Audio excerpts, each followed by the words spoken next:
Hello everyone, welcome to Sports Lumo. My name is Shane Dias. I'm a senior sports editor at Sports Lumo, and today we're going to talk about Euro 2020. Now, Euro 2020 has continued in the footsteps of the FIFA World Cup 2018.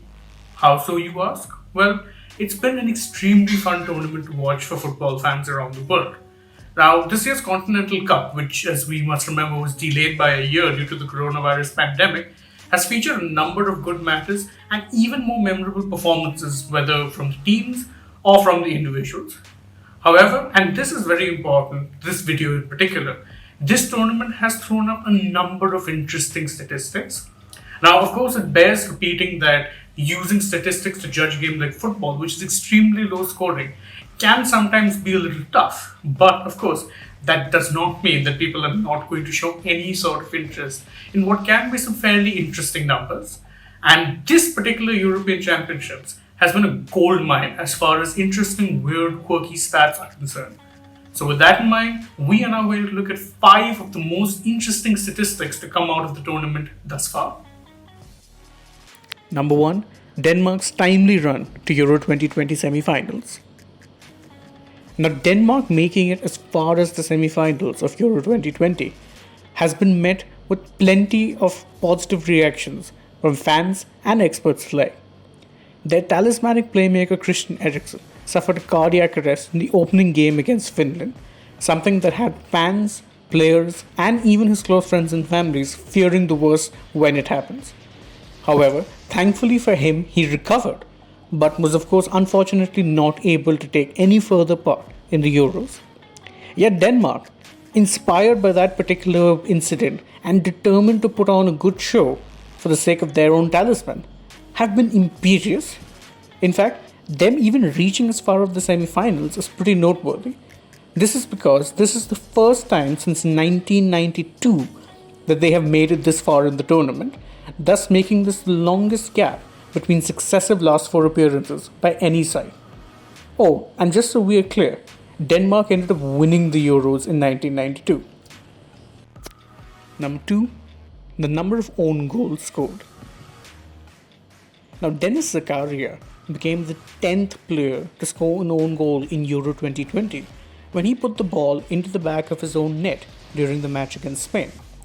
Now, obviously, own goals are not something that's ever done intentionally, and it's often the result of a defender finding himself either in the wrong place at the wrong time or being wrong footed by some very good attacking play.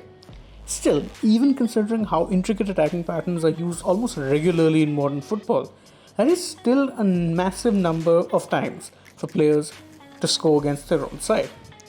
In fact, it's made even weirder if you consider that in all European Championships that were held prior to 2020, the combined number of own goals in all of those tournaments was 9. You heard that right? 9. That means that this year's edition of the tournament has seen more own goals than in every other edition of the European Championships combined. Number 3. England's defensive record. Now, much has been made about the fact that England were far too conservative and probably not as adventurous as they should have been in the early parts of Euro 2020. Now, that argument is not without merit, especially given the wealth of attacking options that is at the team's disposal.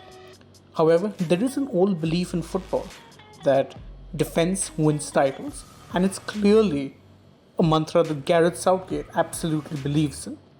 In fact, when England beat Ukraine 4-0 in the quarter-finals of the Euros, they became the first side in the history of the European Championships to start their tournament with 5 straight clean sheets. Now, England fans might have taken to singing the song "It's Coming Home" with some degree of irony and jest, but there's no doubting the fact that under Gareth Southgate, they have become a force to be reckoned with once again. Patrick Schick makes Euro 2020 history. Czech Republic's surprise run to the quarterfinals was one of the more pleasant surprises in the Euros, and definitely a heartwarming tale of one of the smaller nations finally getting their due. Now, central to that run to the quarterfinals was, of course, striker Patrick Schick, who most will forever remember for scoring an outrageous goal from the halfway line against Scotland. However, it's also worth noting that he did so much more than score just that one wonder goal. In fact, Schick's goal against Denmark in the quarterfinals was his fifth of the tournament, meaning that he became the ninth player to score five or more goals in one edition of the European Championships. In fact, he also became the second Czech player after Milan Baros to notch up this particular feat. Baros had notched it up in 2004, and let's just say that it won't be too surprising if you see some of the bigger clubs in Europe sniffing around hoping to sign Patrick Schick. Number 5, most headed goals so far. Now it's worth noting that there's probably very few things as good in football as a well-timed headed goal.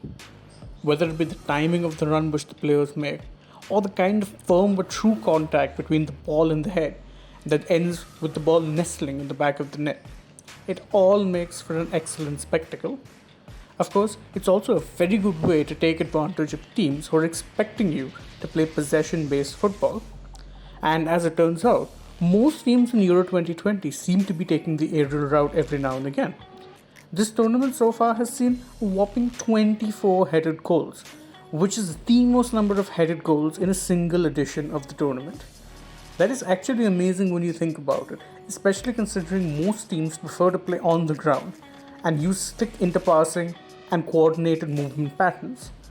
In fact, if this trend continues, we can easily expect the number of headed goals to be a little more by the time the tournament comes to an end. Hi again everyone, thank you so much for watching this video. If you enjoyed watching it, don't forget to hit the like button. If you want more such videos from us, please don't forget to hit the subscribe button. Share it with all your friends and on social media, and last but not least, do tap that bell icon so the next time we upload something new, you are among the first to know. Thanks again for joining us, and remember, if you want the coolest, best, most fun sports coverage, look no further than Sports Review.